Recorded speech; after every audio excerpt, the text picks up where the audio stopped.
माननीय शरद पवार साहेब, सन्माननीय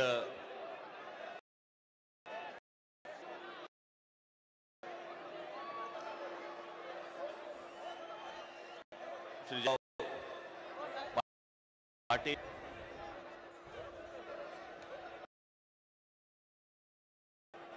जयंतराव पाटील, इथे दोन नावाचे दुबार बसलेले आहेत.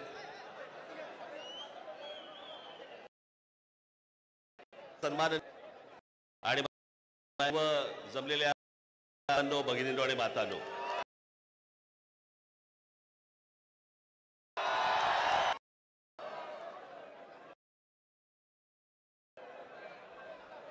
आजचा हा राग दाखवण्याचा, ताकद दाखवण्याचा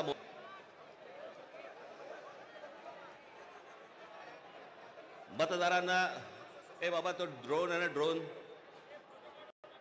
तो डोक्यावर आणि माझ्या वारा पडत होता.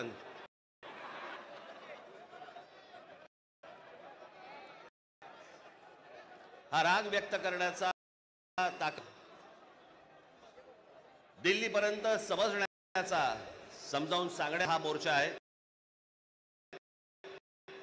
या विषयामध्ये अनेक लोकांनी माझ्या सकट सर्वांनीच त्यावरती अनेक भाष्य केलेलं आहे, भाषणं दिलेली आहेत, बोललेलं आहेत.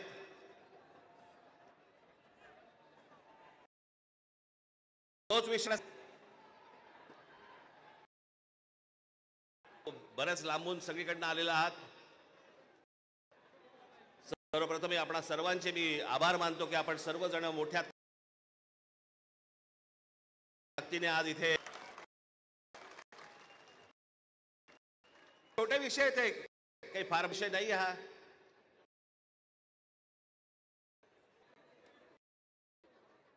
आम्ही बोलतो आहोत,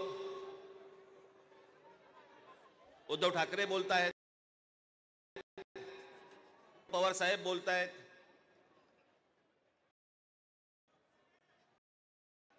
मतदार आहेत, शेतकरी कामगार पक्ष बोलतोय,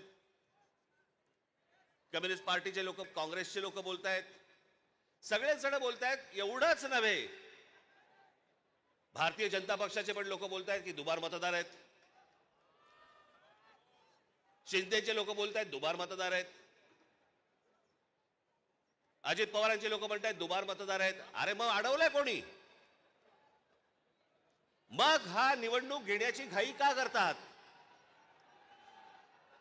साधी गोष्ट आहे, मतदार याद्या साफ करा आणि मतदार याद्या साफ केल्यानंतर त्या पूर्ण पारदर्शक केल्यावरती मग जेव्हा निवडणुका होतील त्यानंतर यश कोणाचं, अपयश कोणाचं, सगळ्या गोष्टी मान्य. पण सगळं लपून लपून लपून छपून जे चालू आहे ते कशासाठी? पण मी आज 2-3च गोष्टी तुम्हाला आज दाखवण्यासाठी इथे आणलेल्या आहेत.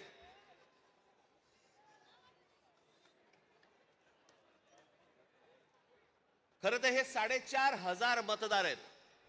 4,500, 4,500 मतदार हे कल्याण ग्रामीण, डोंबिवली, मुरबाड आणि भिवंडी मधले मतदार आहेत. या इकडच्या मतदारांनी इकडच्या इथल्या मुंबईच्या मलबार हिल मतदारसंघामध्ये देखील मतदान केलेलं आहे. 4,500 मतदार हे या ठिकाणी राहणारे यांनी मलबार हिल मतदारसंघामध्ये मतदान केलेलं आहे. त्यातल्या अगदी नावाला म्हणून मी तुमच्यासाठी हे एवढे मतदार आहेत, हे एवढ्या लोकांनी हे तिथे राहत आहेत, तिथेही मतदान केलं आणि मलबार हिल मध्ये देखील मतदान केलं. ह्याच्यातली म्हणून मी आता जस्ट फक्त 3 नावं आणली: प्रभाकर तुकाराम पाटील, राम माधू भोईर, अनंत पुंडलिक भोईर ही त्यांची मतदार यादी आहे. या मतदार यादीमध्ये त्यांनी त्या मतदारसंघांमध्ये देखील मतदान केलेलं आहे आणि मलबारील मतदारसंघामध्ये देखील मतदान केलेलं आहे. असे लाखो लोक आहेत महाराष्ट्रभर की जे या मतदानासाठी म्हणून वापरले गेले.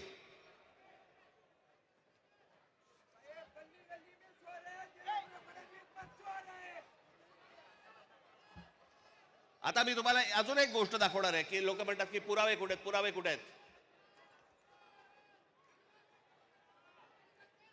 मुंबई हे लोकसभा मतदारसंघ म्हणजे मी तुम्हाला आता जुलै पर्यंतची यादी वाचून दाखवतोय. जुलै पर्यंतची. 1 जुलैला त्यांनी यादी बंद केली. 1 जुलैला जी यादी बंद केली त्याच्यामधले फक्त मी मतदार तुम्हाला वाचून दाखवतोय. याच्यामध्ये मुंबई नॉर्थ इकडे एका लोकसभा मतदारसंघामध्ये 17,29,456 मतदार आहेत. याच्यापैकी 62,370 हे दुबार आहेत. मुंबई नॉर्थ वेस्ट संपूर्ण मतदार 74,861 आणि दुबार मतदार 60,231. मुंबई नॉर्थ ईस्ट पूर्ण मतदार आहेत 15,90,710 आणि दुबार मतदार आहेत 92,983. Mumbai north central total vote मतदार आहेत 16,81,048 आणि दुबार मतदार आहेत 63,740. मुंबई साऊथ सेंट्रल संपूर्ण मतदार आहेत 14,37,776 आणि दुबार मतदार आहेत 50,565. मुंबई साऊथ मतदार आहेत, हे आत्ताची यादी सांगतोय तुम्हाला जुलै पर्यंतची, 1 जुलै पर्यंतची 15,15,15,993 आणि दुबार मतदार आहेत 55,205. नाशिक लोकसभा मतदार आहेत 19,34,349 आणि दुबार मतदार आहेत 99,673. मावळ लोकसभा संपूर्ण मतदार आहे 19,85,172 आणि दुबार मतदार आहेत 1,45,636 एवढे दुबार मतदार आहेत. पुणे लोकसभा 17,12,242 दुबार मतदार आता आहेत तिकडे 1,02,002.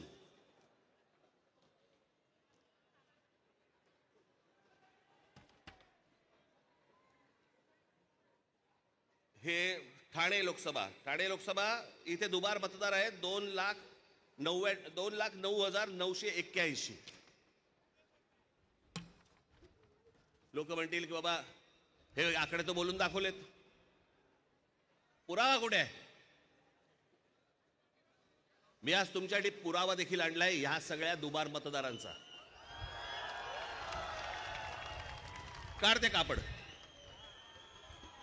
हे सगळे दुबार मतदार आहेत.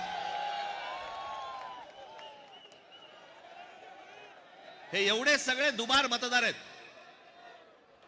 हे मी तुम्हाला आता जेवढे फक्त मतदारसंघ सांगितले तेवढ्यातले फक्त दुबार मतदार आहेत.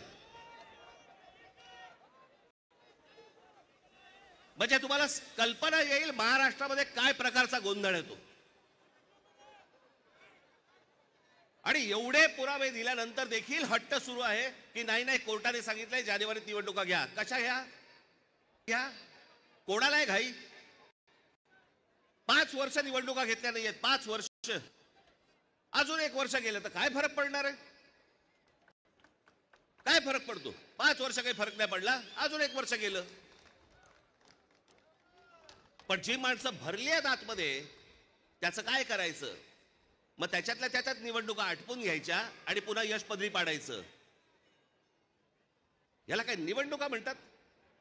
या निवडणुका अशा याच्यात तर लोकशाही तरी टिकेल.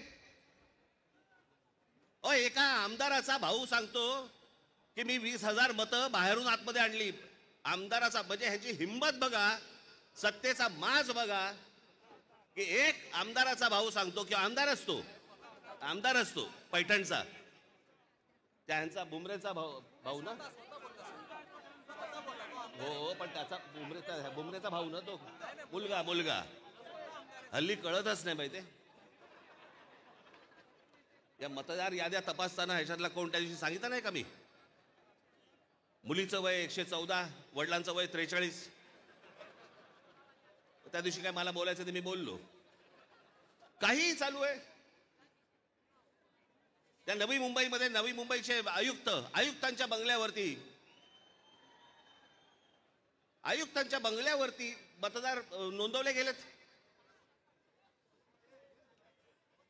कोणीतरी सुलभ शौचालयामध्ये नोंदवला गेला. कुठेही बसलेला दिसला की काही नोंदवायचा का? ही अत्यंत लाजिरवाणी गोष्ट मला असं वाटतं देशभर सुरू आहे, प्रत्येक ठिकाणी सुरू आहे, प्रत्येक मतदारापर्यंत समजलंय. परवा दिवशी तर मी त्या वोटिंग मशीन बद्दल बोललो, मी त्याचं डेमॉन्स्ट्रेशन दिलं. ओरडून सांगतोय की ह्याच्यामध्ये गडबड आहे, ह्याच्यामध्ये गोंधळ आहे. अशा प्रकारच्या ती गोष्ट आहे. 232 आमदार निवडून आल्यानंतर मातम असेल. समजा राष्ट्रामध्ये काहीच नसेल, सगळे जर मतदार हे गोंधळलेल्या अवस्थेमध्ये असतील आणि सगळ्यांना जर आश्चर्य पडलं असेल, निवडून आलेल्यांना चिमटे काढून ते निवडून आलेले लोक, पण निवडून आलेल्याची सोय अगोदरच झाली होती. त्याच्यामुळे त्याला माहिती होतं की मी निवडून येणार. या सगळ्याच्या मार्फत सगळ्या सुरू आहेत. निवडणुका लढवायच्या मला जरा सांगा. भाई जो मतदारामध्ये राहतो त्याच्या मतांचा अपमान नाही का? म्हणजे मतदारांनी मतदान नोंदवायचं, कुठेही करायचं, पण मॅच अगोदरच फिक्स आहे. त्याच्या मताला काय किंमत आहे? आणि म्हणून मला आपल्याला सांगायचं आहे की आता जी काही कायदेशीर कारवाई प्रोसेस जी सुरू आहे, मला असं वाटतं उद्धव ठाकरे आपल्याशी या संदर्भामध्ये बोलतीलच, सांगतीलच आपल्याला. ते सगळ्या गोष्टी सुरू असतील.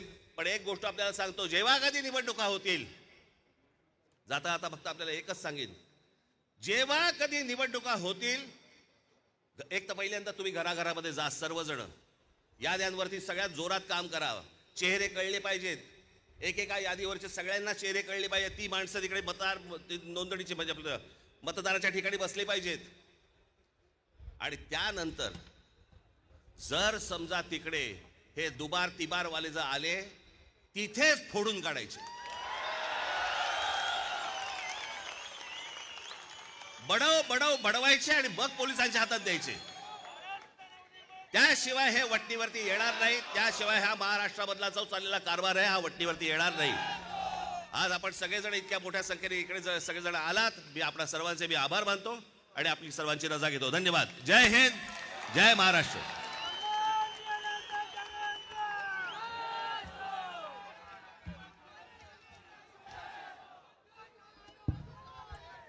आजच्या सत्य